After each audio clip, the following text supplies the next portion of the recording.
We're living in a crisis, and the world and the church is actually divided into two parts.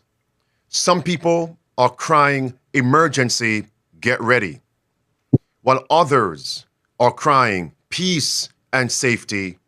Today will be as tomorrow, tomorrow will be as today. There's no work of preparation. Well, today, by God's grace, I'm here with my special guest to sound the alarm that there is a crisis in our midst. And just as inspiration says, we are not mere alarmists, but the events which are transpiring are indeed alarming. Today, we'll have 3 or 4 segments. Number 1, I'm going to give a brief introduction and set the table so we can all feast spiritually from this table. Secondly, I'm going to introduce and bring in my special guest. In the 3rd segment, I'm going to give some closing remarks. And in the 4th, by God's grace, if you have questions for myself or for my special guest, you may at that time call in or put that question in the chat at the appointed time. Well, friends, let's get right into it. Today, I'm going to be addressing that we're now living in a time when a great concentration camp is being built. This is a digital concentration camp. And by God's grace, we need to warn the people because these things were prophesied. Not only are we to diagnose the sickness, but we must also give the remedies. Not only are we to point to the crisis, but what are the solutions? And today I'm going to emphasize again the 5 keys of survival. And my special guest is going to be addressing country living. Too many people are finding all these excuses. And by God's grace, we want to give answers that are applicable and relatable for God's people. Emergency. John Kerry warns, U.S. is on the brink of declaring a climate emergency.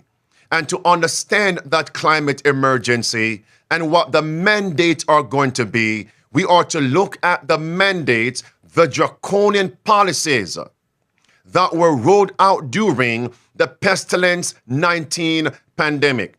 And remember this, whenever there is a so-called declaration of emergency, it simply means that your liberties are going to be suspended. And that took place March 11, 2020, and the public health emergency came to an end May 11, 2023. And now we have John Kerry now stating, it's time to declare a climate emergency so we know exactly what is coming.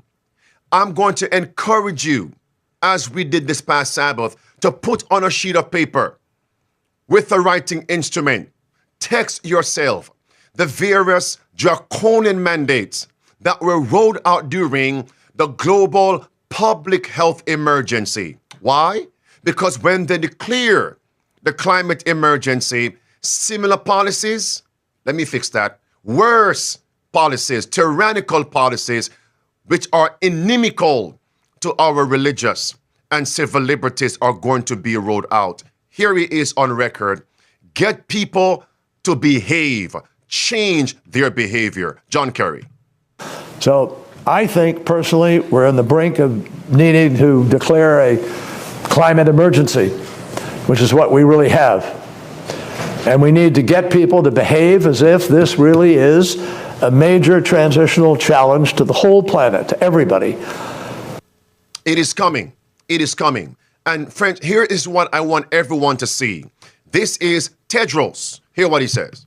To lower the level of alarm. Yesterday, the emergency committee met for the 15th time and recommended to me that I declare an end to the public health emergency of international concern. Now, I have accepted that advice. It's therefore with great hope that I declare COVID-19 over as a global health emergency. Now, friend, how long was that crisis? The public health emergency when our rights were repudiated, suspended? 1,221 days ago, WHO learned of a cluster of cases of pneumonia of unknown cause in Wuhan, China. So we're talking about 3.5 years approximately. Here's my question to everybody right now. What if we only have 3.5 years left? How would you live today? What would you do differently as it relates to spiritual and practical preparation? What if you only had 3.5 years left? Would you be found getting ready, implementing the 5 keys of survival? Key number 1, conversion. Key number 2, country living. Key number 3, having food, water, resources on your property. If you only had 3.5 years left, what would you do? Do you think it's accidental? The public health emergency was for approximately 3.5 years. Take a look at this. Do you know that when Jesus said in Luke 21, verse 22, verse 23, when you shall see Jerusalem surrounded with armies, know the desolation thereof is nigh. If you're in the city, flee to the mountains. Do you know God sent a warning sign?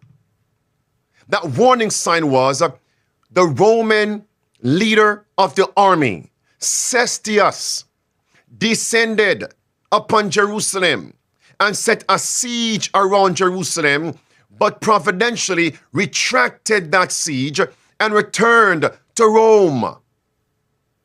What date did he come down to Jerusalem?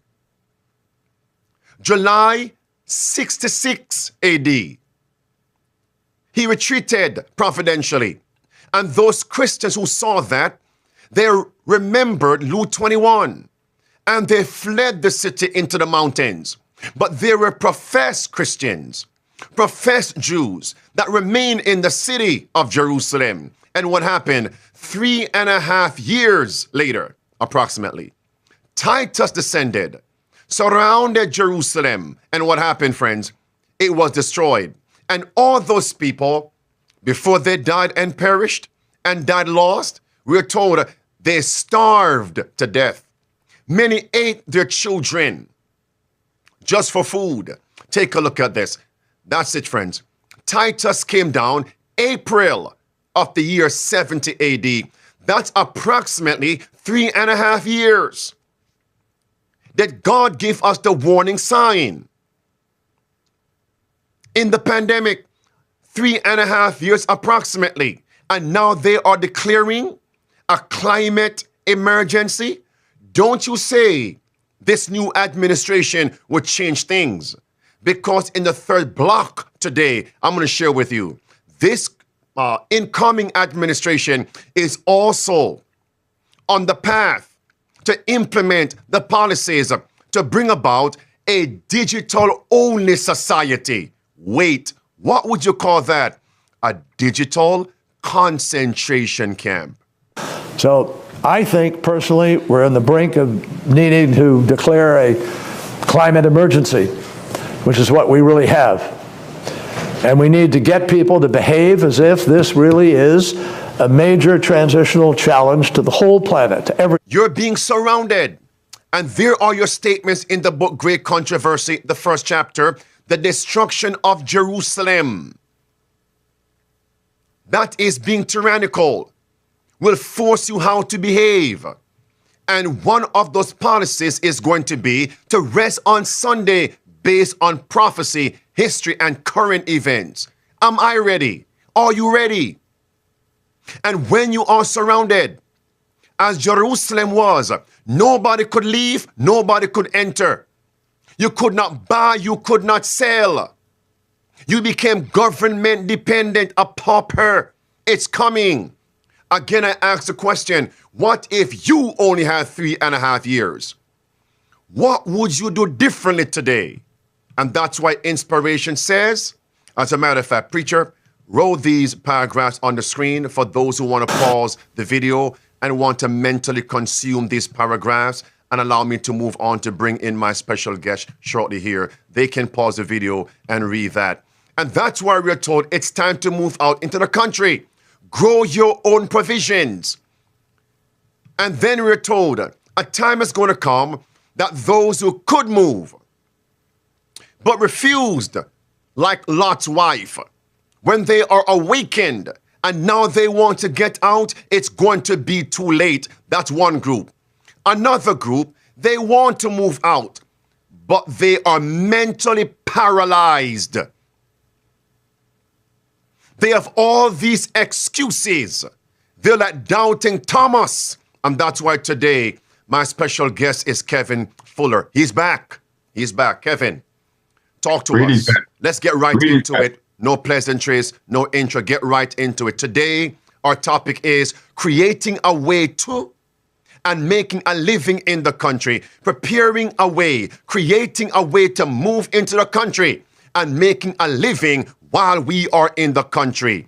Creative income opportunities in rural areas. How do I get started and where do I go to get help and services? Kevin Fuller, welcome. Well, thank you, Pastor. Thanks for having me back so soon. Well, first, you asked a question on last week that I didn't answer. The answer for that today is you wanted to know what was going on through my chain, my people that we're getting our information from. Well, what happened not long ago is that I had a service member in Hawaii. They immediately got a call that they had to get on the ship and beat feet to Alaska, where Russia and China was doing mass drilling, mass training right above us. We already know that Russia's in Cuba. They had ships, submarines, everything, and they're training. They're training for a reason, and they're training right above us. Not only that, even today, as we see that Taiwan, the president of Taiwan flew to Hawaii, but he had to be escorted by all of his military jets. China is threatening immediate takeover of Taiwan, which puts us at war from that angle. We have to get about moving. God has warned us time and time again. So what I'm going to show you all is not only, we hear people say all the time that what I can't do, and that comes up with people complaining all the time about what they can't do. I'm going to show you some ways that God has allowed for us to be able to do those things. So excuses, I have no money, I don't know how to move or get ready, I have no help, but I just can't do it. I'm too old, or I'm by myself. We hear all that all the time. So stop making excuses, because what we're going to bring to you today through grace of God is the way that you can do these things. The first thing, planning is essential. If you fail to plan, you plan to fail. Okay, so actionable steps for planning your move to the country is a PDF that we put together. It is available online, but you're getting it right here. It's going to show you step-by-step things you need to do immediately so that you can get going. So you don't give me an excuse. Don't talk about I don't have a penny, because we're not going to use a penny. We're going to use what you have to make things happen so you can get where you're going. So self-assessment and goal setting. Look at yourself, see who you are, see what's holding you back. Is it your husband? Is it your wife? Is it your children? Is it the house? What's holding you back? Those things you're going to need to break and tear loose. Set your goals for this move to get ready to leave the city and get to the country. Financial planning and budgeting. Start by seeing what your worth is. What's your house worth? Or what's your apartment, whatever, condo, what's it worth? What things you have you can get rid of. And start shedding those things. You can create some income by just getting rid of things that you simply do not need. Look around, get rid of them. There's stores that buy even your old clothes, the old boat, things you have that you need to get rid of. Turn them loose. Start to build up some cash. Stop buying things that you normally buy. Cut out some of the TVs, the Netflix and all of that. Eliminate all of that and start to increase your income. Okay. Research and planning. Know where you're going. Know where you desire to go. And I always tell people have even three places, 3 locations in mind in case one don't pan out. But start to match up with people to research the areas, know the conditions and things, things like that are what you're looking for. So finding and purchasing in property is very easy by using some of the realtor.com apps or some other apps. I'm going to give you some like auction.com. I'm actually giving you apps. I'm going to give you things today that you can use without having to pay anyone for these things. Auction.com. And just punch in the state or county that you're in, and you can actually bid on properties, and you do not need to sign up or spend any money for that. Auction.com, and you can start purchasing. And there's tons of things that we can do. So preparing now for the move. So you know you have to move. You have to get going, get these things all laid out. You're going to start to look at what do I need to do? What do I need to box this up? Do I need a professional moving company, family or friends? Who else do I want to know about where I'm going? Or who do I want to take with me? Are the kids going? Do we need that much space? All these things you can take a look at. OK, so now setting up the new home. Once you move, you get out to that new home, only take and set up the necessities. Less is better. Less is more, because you're going to need be in a tighter space. You won't be looking for that luxurious country mansion. Don't look for it. Less is better. So when you get out there, it's going to be about being able to work the land and live great. If it's cold, consider the weather, consider the conditions, all those things. Preparing for the weather, preparing with wood and all that. I always say the Bible says, consider the ant. The ant gets busy. So embrace the rural lifestyle. I'm going kind of fast, but I want you guys to grasp this. This would be available for you to slow down or rewind.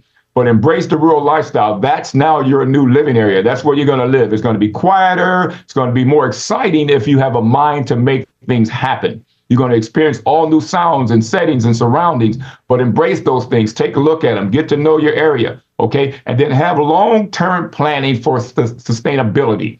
Make sure you set things up so that you know you'll be there for a while. I talked about the winter. Make sure you have stacks and stacks and stacks of firewood. Make sure you have alternative heat sources, electric heaters, solar panels.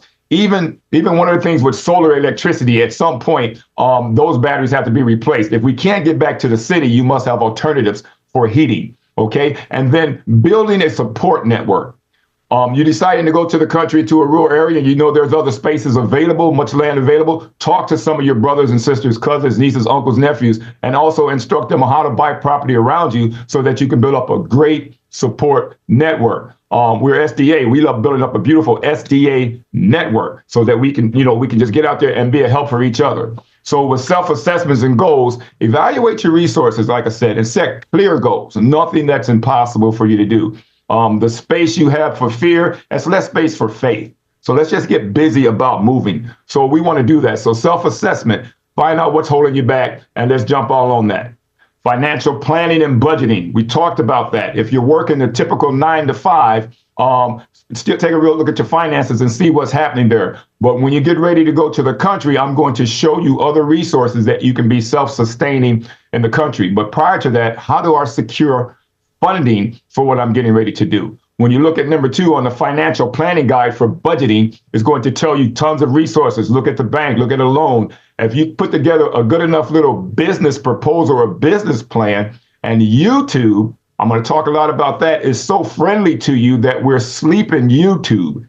YouTube has instructional videos for everything that I'm going to list. You don't have to pay anyone to walk you through this, unless there you have hassles and all that kind of fun stuff, things you just simply can't do. But YouTube has instructional videos to walk you through this budgeting and financing, how to set up a business plan. This business plan can be just for moving, or it could be something constructed to construct a business. So for moving, if you present good enough business plan and you say you don't have the finance, present it to a family member. Listen, this is what I'm looking to do in the rural area. Some of your family members that may not be following the faith can still assist you financially in helping you move and achieve those goals. Because if you move and you set up, say, a home-based business, then they know they can reap a profit from it. But not only that, you're going to pique their interest about also getting out of the city. So securing funding, home loans, mortgage, equity in your home, selling produce or product, all those things are key.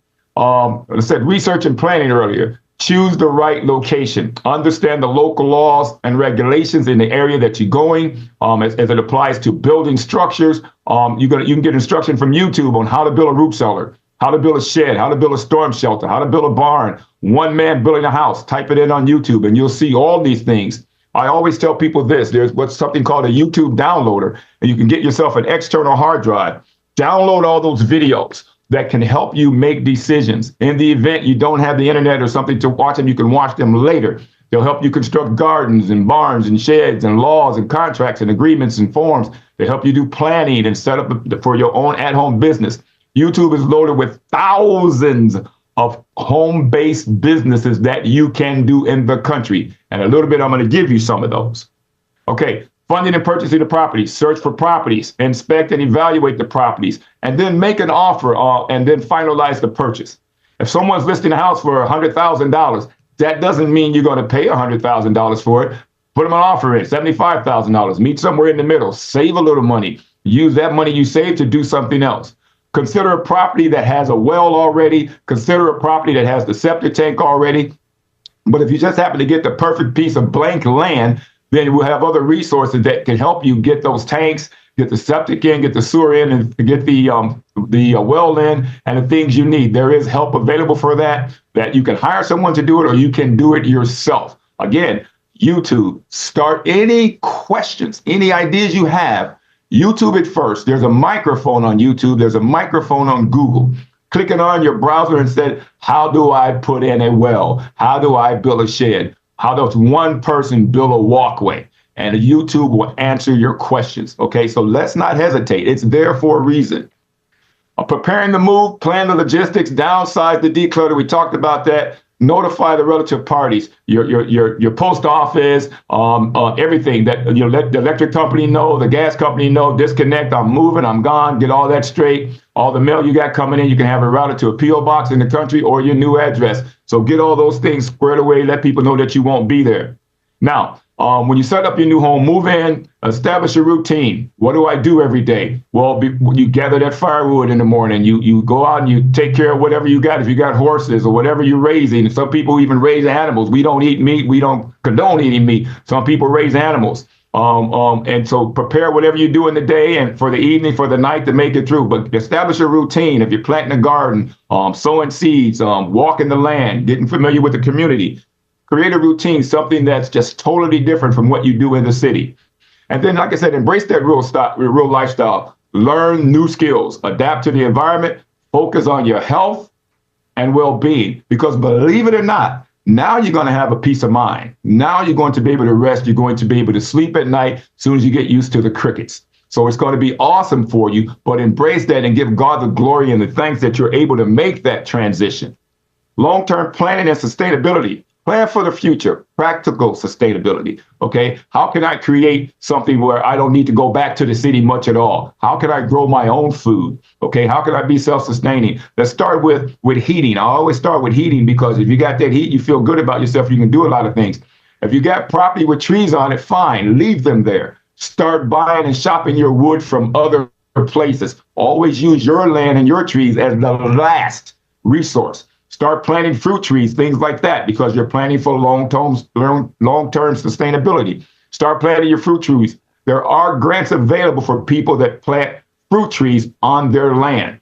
There are grants available. Look that up on YouTube. Ask about that. Are there grants available? And they'll take care of you. So start planning for long-term sustainability. Get your wood and things from other sources. Buy some food and things from other sources.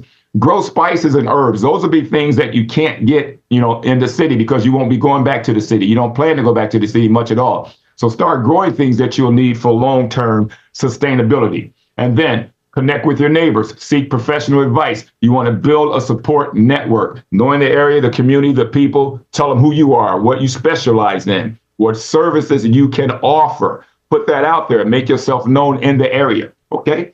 So I wanted to go over those things with you, and I know I'm talking kind of fast, but I think you guys get the gist of where I'm going with this. There is a way we can do this very easily. God has warned us.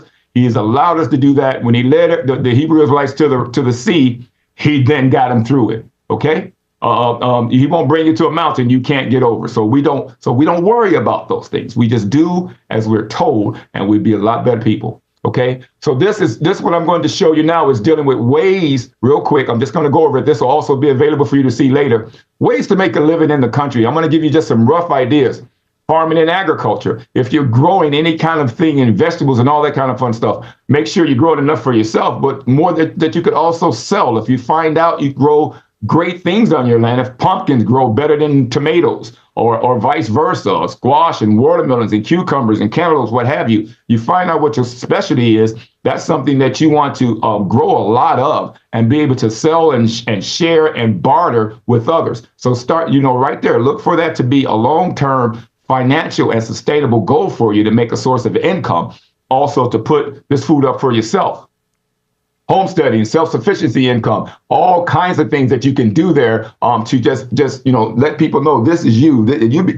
When you'll set the example for your family, you'll set the example for other Christians and other people with how you set things up on your home. You can make money from homesteading, helping other folks out as well. Tourism and hospitality. People want to come to the country for bed and breakfast. You got enough land, you build a couple houses or a couple of more cabins there. Invite people out. At the same time, you get to witness to them. Okay, people pay a lot of money, and I know this firsthand. They pay a lot of money to go to the country where it's completely quiet, to sit in a kayak right on the side of the river, or to be in a tent, or just to walk some peaceful land and hear stories about bears and lions and all that stuff. So take advantage of that while being able to offer a bedroom to rent. Just think about it, or a cabin to rent, things like that. Freelance remote work. You can do anything. You can help with farming. You can help people with all kinds of other things. You can write papers. You can babysit, daycare. It's just unlimited. So I'll have more resources for you. Okay. So there's a lot of things. I can go all the way down where you get into arts and crafts, agricultural work, real estate, property management.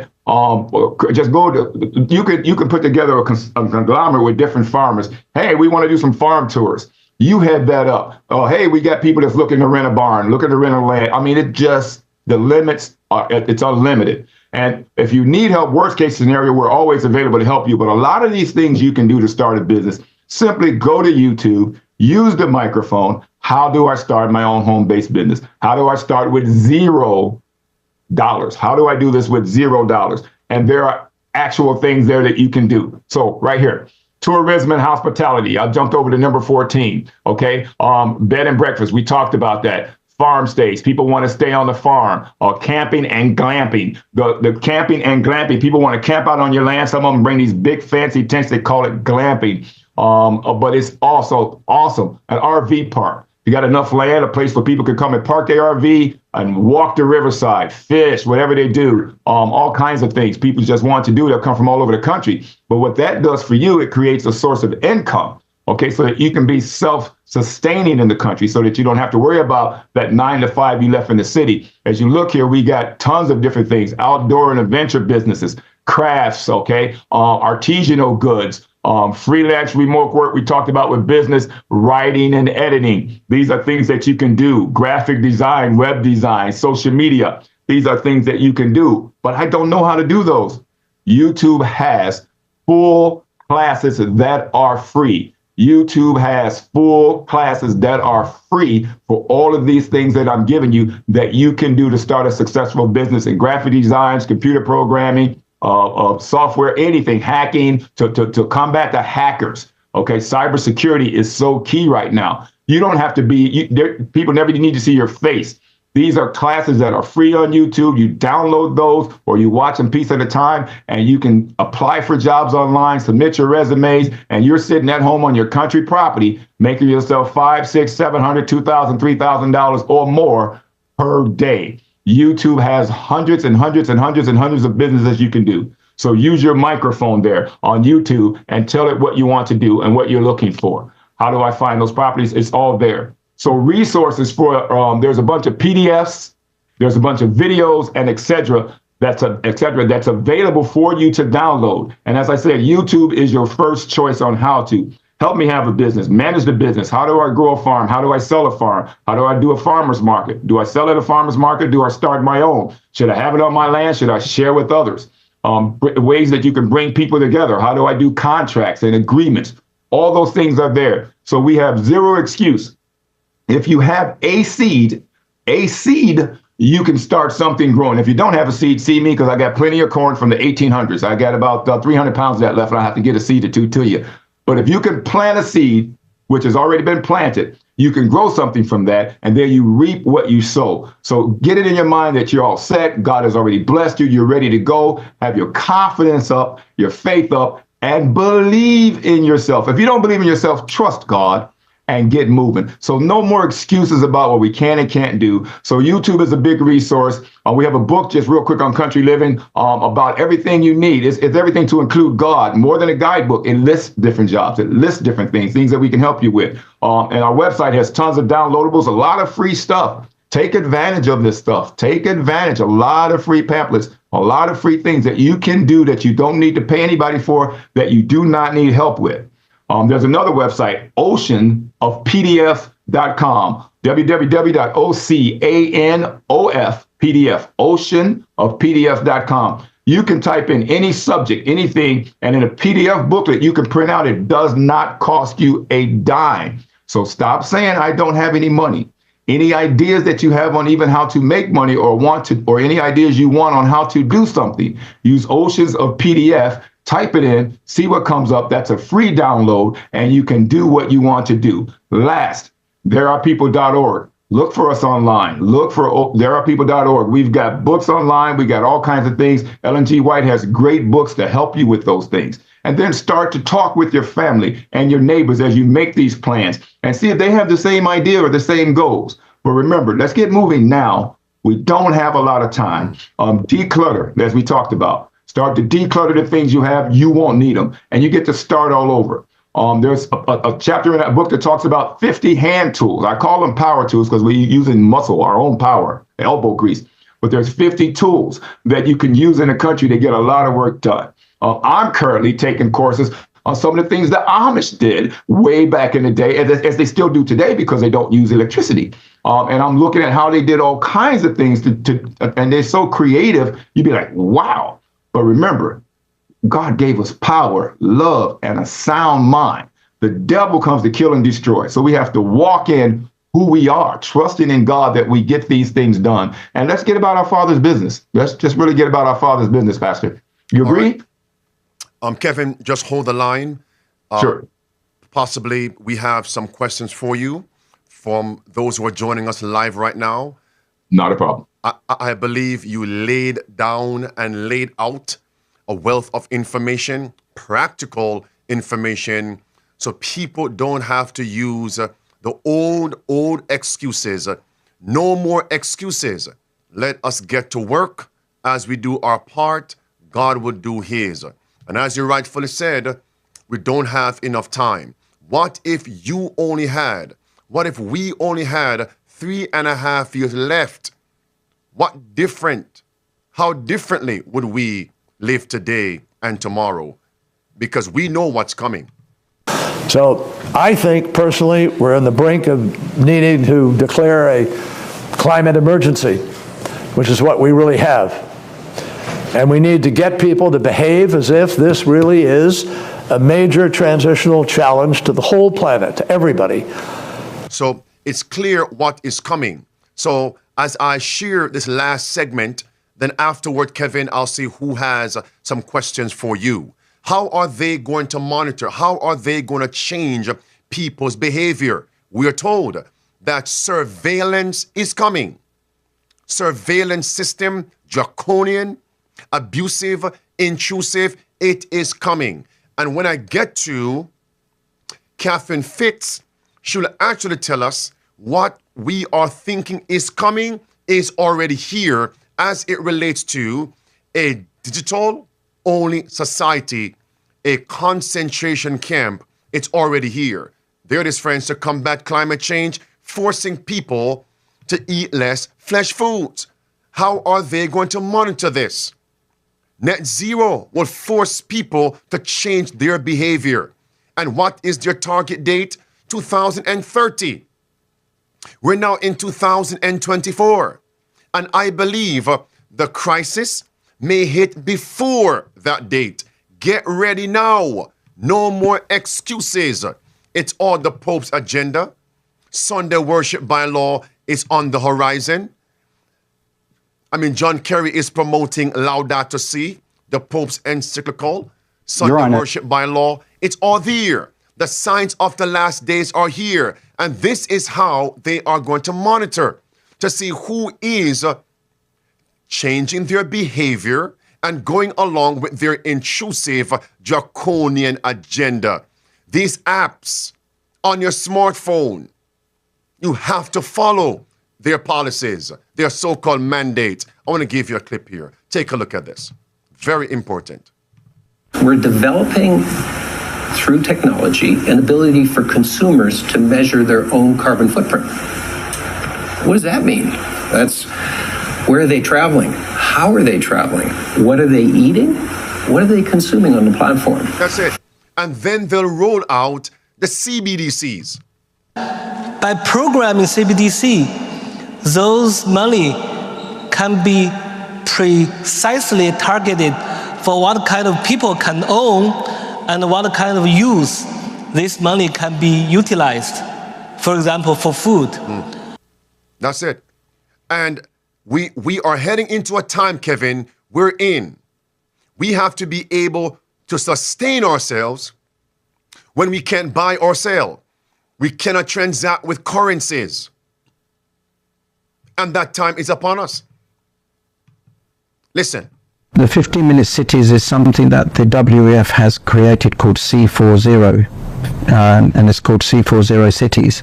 I would urge you to certainly look on the internet about it, and then go to all of the TikTokers and see what they're really saying. Basically, you won't be able to drive a petrol or diesel car anymore. You'll have to buy electric. If you want food, you will get a calorie-controlled system sent to you by text saying, this is what you can eat today. This is what you can have today. If you violate any of these things, they'll freeze your bank account. That is the next step. These are your bank account. Let me one of the things to Catherine Fitz. Here's what. All right. And the reality, as the financial system gets more controlling and more invasive, it's a little bit like bringing up a corral around us. And CBDCs, central bank digital currencies, and vaccine passports or digital IDs are sort of the last shutting of the gate. We're being surrounded.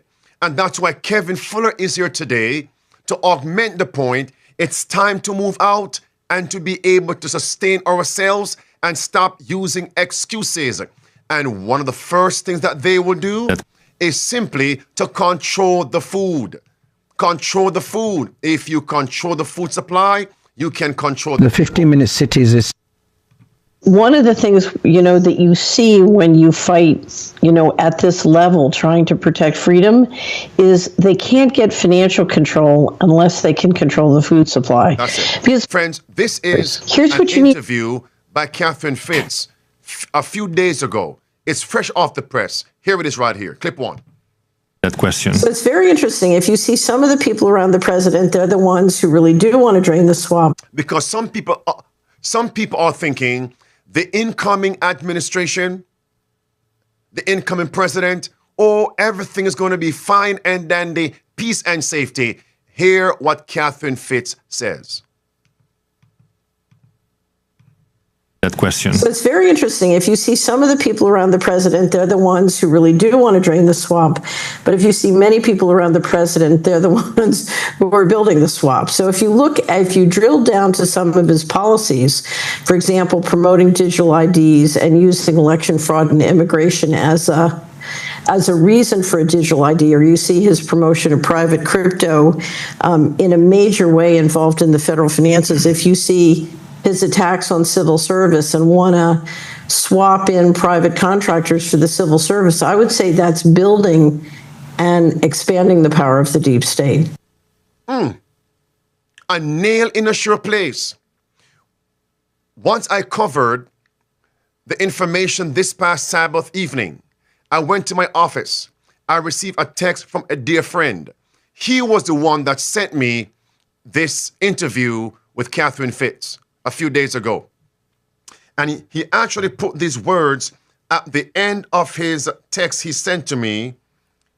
He wrote these words: I only wish she had the whole truth found in the Bible. His words. I'm not going to elaborate much. Roll the clips. Clip 2. Very important. Yeah. And that's good news if Trump wants to get us out of the WHO, get us out of the Paris Agreement. But if Trump is here to sell on behalf of the central bankers, sell us on a a all digital financial and monetary system and on a digital ID and all these other sort of mechanics that they need to finally snap the control grid into place, then we're in real trouble. And that's why I say the campaign begins today. I like her word choices. That this incoming president, his policies so far are what she's seeing as the final move to snap in place the digital concentration camp. Have you ever snapped something in place and the whole thing is ready to go? So on one hand, he may be against the Paris Climate Accord, but on the other hand, the policies he is pushing and about to implement lead to the same end. All roads lead to Rome. All policies, all roads lead to popery. All roads lead to the mark of the beast crisis. And the platform is being established. Clip 3. I agree with Whitney Webb more. She's been giving great coverage. So she mentioned Whitney Webb, another individual on the platforms who is also sounding the alarm. Tyranny is on foot. I agree with Whitney Webb more. She's been giving great coverage on all of this. And if you look at what Trump has said on the digital ID, I think it's very and deeply concerning, and Whitney understands that and has covered that extensively. And so we need to be watching what Trump is saying. If you look at the different pieces of what I call the digital concentration camp that's snapping into place, Trump has been on the wrong side of many of these specific points. We do not want an all financial monetary system. We do not want a digital ID. And the last thing we want is somebody, auditing or running the Federal Reserve who is on record as wanting to put a mesh network in the back of your head and hook you up to satellites. So did you catch that? Did you catch her last words right there? Not much commentary. Roll the clips. I think it's very hard for people who've grown up and enjoyed Western liberty and human liberty to imagine literally that we're going into a system where literally our homes, our cars, our communities become digital concentration camps. Not much commentary. Roll the next clip. Listen. And at the beginning of this year, when we did our annual wrap-up on the Solari report, I called it Operation Pushback. And something very miraculous is happening and very marvelous. And that is literally people all across America and all across the world are saying, something? What we value is freedom. And this is not okay. We will not go along with central control. And you see the pushback developing as more and more people realize that with digital technology, the people running the central banks and the people governing the different countries of the world literally do want to assert central control. So when Klaus Schwab from the World Economic Forum says it's 2030 and you have no assets, they're beginning to understand not only is he serious, but if you look at the different mechanisms like the WHO that they put together to basically relieve your assets and your rights, people are beginning to see the mechanical nuts and bolts of how they intend to operationalize the vision of relieving us of our freedoms and our property rights and our assets. She calls it Operation Pushback. People are waking up. Isn't it surprising? Many of those people are in the world in Babylon, while the majority of our people are crying peace and safety. Pushback is a protest. Get ready. She's speaking about the centralizing of every commodity in the world. Just as Inspiration said in volume 9, page 11. There it is, my friends. The agencies of evil are combining their forces and consolidating. That is centralizing. That's it, my friends. Great changes are soon to take place in our world. And the final movements will be rapid ones. We're living in the last days. Those words, hear them once more. Listen. So this sounds like massive changes coming for America. Sounds like what? Massive changes coming to America. The previous clip she just said, we are seeing a centralizing of wealth, power, and control. And what did the host say? We're seeing massive changes coming. Wake up. The cock is crowing. Yet God's people are sleeping. So this sounds like massive changes coming for America. It's not coming, it's here. We're in it. Yeah. Yeah. Right. Okay. Right. Thank you very much. Live from Tennessee, Catherine Austin Fitz. Very nice talking to you. Thanks for all your... I wouldn't be surprised she's in the country already in Tennessee. Buchanan, live from Tennessee. It's already here. Already, just as volume 9, page 11 says, it is already here. 689 777 5198. 689 777 5198. Any questions here for our guest, Kevin Fuller, based on what he laid out? And that's why today he stopped by to share with us how important it is for all of us to be prepared right now in the last days. What if we only had 3.5 years? How would we live today? What preparatory steps would we take today to implement those 5 keys of survival? Now, Kevin, while people are prepping to call in if they have any questions, what's your feedback based on what was just shared, or do you have any additional points? We have a lot of additional points. Technically, we are already being governed by what we eat, what we're allowed to eat. I mean, if you look at other countries and the ingredients that's in the food they have, I mean, it's so minimal. You look at the ingredients that's in our food, it's tremendous, and it's causing sickness. We're already being controlled. If we don't wake up and realize that the country is where we need to be, not only can we grow our own food, we're unlimited as to potentials of what we can do, even to help others. And when the cities are attacked, you'll be safer. You'll have some sort of warning. You'll be nobody attacks a country farm, basically, unless you're watching a Rambo movie. But we're safe in God's hands. But the city's already under siege. Okay, so a question in the chat, Kevin, from Carmel. She writes, Pastor, what about leasing farming land from the government? Is that like being government dependent? Now, Kevin, before you answer that, I have a call in. Now, caller, you're live. What question do you have for us or for Kevin? All right, good afternoon. This is Marsha. I have a question for Kevin. So there's a group of us, 70 Adventists, that bought 100 acres out in the country. I guess we have reached a brick wall because I guess the county that the property sits in, they're now requiring us to provide an ingress and an egress on the property. 6 of us that purchased it. How do we're not trying to cut corners or do anything illegal, okay? We're trying to do things the right way. How do we go about accomplishing this? Since it's a huge property, and so the requirements are for a concrete road to be made, despite us sitting with the engineer for the company, the county, letting them know it's really for farming, to provide food for ourselves as well as serve the community. What are your suggestions in moving forward? If I'm understanding her clearly, she's saying that they have a large parcel, a large piece of land, and they're being required to put in a concrete driveway. Is that what I'm hearing? Mm-hmm. Okay. Yes.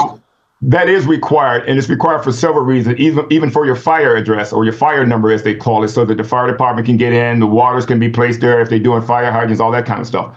But financially, one of the ways to do that, if you're having a hard time financially, is, you got enough farmland, start growing, be able to get the growing and selling, having produce. If they require it in a timely manner, you may have to seek a loan against the property, or have your people come together financially and see if they can alleviate that for you, and getting that concrete put in, and then take bids from different contractors and see who's the best place to get a bid from. Okay. Okay. Thank you. Now, there was a question before that. Can she repeat that question again, Pastor, the other young lady? She dropped the line. Caller, you're live. Hi, this is Candace Yeldell. Hi, Pastor, and I thank you for all that you and your family do. I'm in a dilemma. What I want to know is, okay, I live in Michigan, okay, right borderline of Detroit. But what I want to know is, what do you do? Because I want to move out of Michigan. It's flat. It's all mountain. I mean, there's no mountains. And at the end of the day, my family lives in California, but I really don't want to go there. But my son and daughter, they're grown. They're here, but they don't believe anything I'm telling them. But I know what the Lord has opened my eyes to see and do. And so I want to know what to do. Where should I move? Because I don't know if anybody's seen on all through YouTube, but there is 300 trucks surrounding the borders of Michigan, and it's like they're preparing for something. My house is on the market, so at the end of the day, I don't know where to move. I wanted to know if there's any pointers, any tips. Welcome to Wisconsin. I was on the phone with two people from Michigan on Friday. And they're also considering the same thing. They thought about Wisconsin because they were close to different areas. They just didn't have the space there, being close to the city. But there's tons of areas, and you just make up your mind where you decide you want to move. But you said one thing also that was key. You have two grown children, but that they don't have the beliefs you have. It is short, and I'm really not trying to be funny, but they're grown. You have to make that decision. You have to make that move. You have to really get about your father's business for safety. I guarantee you they'll follow you. They will follow. But yeah, me and my friends want to move to Save to Serve. Georgia, wherever Tennessee, Save to Serve is, where Pastor Henriques is, that's where we want to go. Okay, so you have two options, Wisconsin or Georgia. Okay. Definitely. And the pointer is, you want to be around people of the household of faith who believe in the present truth. Absolutely. That's why I want to come there where you are. You know what I'm saying? Because I know you guys know about the land there and the cities there. So know your goal, set your goal, set an idea. You can actually use realtor.com and actually see pictures in Google Earth and see areas. There's tons and tons of different areas. Georgia's not just the only state. And I'm not advocating against Georgia. It's a great place, beautiful place. Thank you so much, though, guys. Thank you so much. Thank you. Thank you. Bye-bye. Someone says Arkansas. Yes, Kevin. So yeah, there was a... So the question was about, can we lease farmland from the government? What are your thoughts on that? Yes and no. If they're limiting what you can grow, and some government agencies do, if they limit what you can grow, no. But if there's no limit on what you can grow, take advantage of that opportunity to grow as many vegetables as you can and create your own market. And that'll build you up a significant amount of cash. And one of the examples that I always use is cherry tomatoes. Cherry tomatoes are $200,000 per acre. So if you're leasing land from the government, chances are it's more than 30 acres. It's probably a couple hundred acres. You're really unlimited what you can do, but be careful that you don't sell your soul. One. The other thing is if you're not selling your soul, everything is good on the up and up. Take advantage of that right now and start growing and producing. That way you got enough cash that you can back out of that deal. But leasing is a great option for people who don't have a lot of money to put down on buying land. A caller, you're live. What's your question? Hello, I'm Grace Sherman. I live in Puerto Rico. Can Mr. Kevin help me with this? Yes, go ahead. He can hear you. Oh, yes. Well, I live in Puerto Rico and I want to live in the country, but I don't have the resources to get there. So what can I do? you can reach out to us. You can give us a call if you would, and I'll take a look at your area. I can take a look at some of the things in Puerto Rico, some of the different areas. I don't know if they go by province or whatever, but there is country land available there. So I'll be taking a look at some of the real estate offices and companies and calling and contacting people to see what's available for you.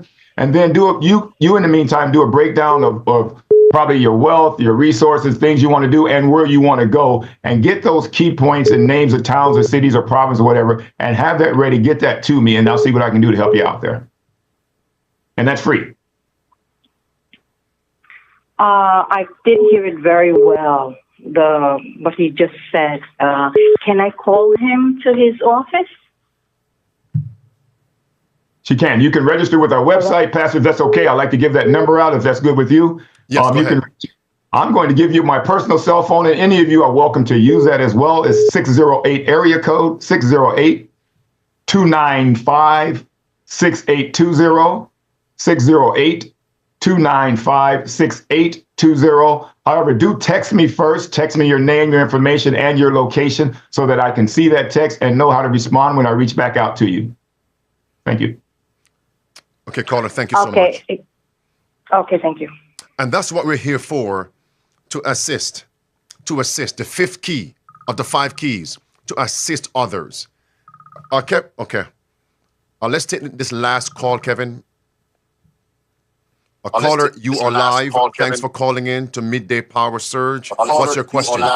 Thanks for calling in to Midday Power Surge. What's your question? Thanks for calling in to Midday Power. Caller, could you kindly lower the volume on the live feed? Caller? Okay. Caller, you're live.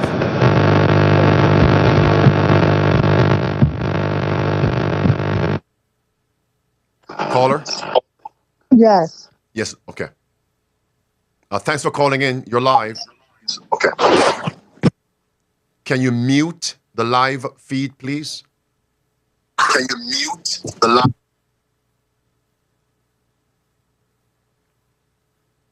Hello, can you hear me? Yes. All right. I'm listening to all that's being said. Here's the situation. I'm in the country. I'm single. I need a roommate. I need help. You know, we're talking about one of the keys of country living is conversion. We're going to have to set aside our personal preferences and ask the Lord to convert us so we can work together and get the work done and be ready so we have a place. 3+ acres, it is the country. Now what? Where do you find like-minded people? Because where I am, the nearest populated place is 30 to 60 miles away. And so it would be great. Then we could evangelize this area. There's one church that's 30 to 60 miles away. I'm doing church with you, Pastor. Praise the Lord. Thank God you're here and you're providing this for us. How did you reach out and find people of like mind that may be interested in that and move forward? That's the question. Okay. Can I answer that, Pastor, if it's okay? Yes, go ahead. We are working. I'm actually working on a PDF. And I want to give all the support to my wife. She does such great work on a lot of the stuff with the research that we do. But we're working on a PDF now that's going to deal with people just like yourself. I was asked by, matter of fact, we're talking about Michigan. I was asked by the 2 ladies in Michigan the other day, how do we find like-minded people? How can we build communities? We're seeking to do that ourselves, even in Wisconsin, northern Wisconsin, because it's such a vast amount of land that's available. It has great prices. It has minimum laws on things that you can do. So, as I talk to you, what we want to find out from you is where you are exactly, how big a spot you have. Are you willing to lease that to other sisters? We get a lot of elderly women who's saying, I'm by myself and I need to get with another like-minded person to do that. So you can actually start, you have 3 acres. That's certainly enough to farm on and to build a couple of sheds and or campers or whatever on that. So we want to put together like-minded people just like you. So we're actually working on something like that now. So if you reach out to us on the website, therearepeople.org, we can communicate and set something up and even work with you to get that, make that part of your business. All right. Thanks for calling in, caller. Or Kevin, your closing words, Kevin. Well, I just want to thank you for the opportunity to let people know that, you know, God has really provided a way for us, but we can sit there and look and look and look like the person they sent a boat, a helicopter, or whatever for all the time, and they say, you didn't rescue me. I sent all this and you didn't take it. Resources are available. Use YouTube. If you're not familiar with how to use YouTube, or if you find yourself stumbling or stuck, reach out to us. We do consult. We do help you out. We'll walk you through that. There is, you know, through the grace of God, we won't turn away anybody. There's nothing we can fall short on. But we specialize in showing you things that you can do with nil, $0 or next to none. And if you want to get more extravagant, you can. So reach out to us. We can help you. And Pastor, again, I just thank you. Even in our book, real quick, we just made some provisions there because we were targeting everybody. It wasn't just SDA, but we don't recommend, like, I'm saying this because people say, well, you had something in your book about, maybe that's something about milk or eggs and things like that. The book was targeted for everybody, but we don't condone flesh eating, food, that kind of thing is healthy. And with medicines and everything, we even telling people prepare when you go into the country. Some of you on pharmacy medication, seek alternatives to that. Seek natural and homeopathic remedies to your alternative medicines, because when you're in the country, and these are people that read the book, Pastor, when you're in the country, you won't be able to get to a pharmacy, a Walgreens or RX pharmacy. So seek natural alternatives to your medications and things that you're taking, because we can't condone that. And not only can we not condone it, it won't be available for you. Thank you, Pastor. Thank you. Let's pray. Father in heaven, we're thankful today for your blessings upon us. Keep us faithful. Encourage us. May we remove all excuses and press forward. May we not be found crying peace and safety when we're living in a certain emergency. As you promised in Philippians 1:6, we believe it, being confident of this very thing. He who hath begun the good work will perform it. We thank you for hearing us. Thank you for answering. Be with everyone who joined us today, live, and those hereafter, those in the chat, those who called in. Lord, we want to be found prepared and assisting others. We cannot do it in our own strength, so we rely on you, working in co-partnership with you. We thank you for the courage, the encouragement is our prayer in the name of Jesus Christ. Amen. Friends, by God's grace, I will see you on tomorrow at 12 noon Eastern for Midday Power Surge. Subscribe, hit the bell, and of course, like, comment, and share. God bless. Maranatha, the Lord is coming. May we found prepared.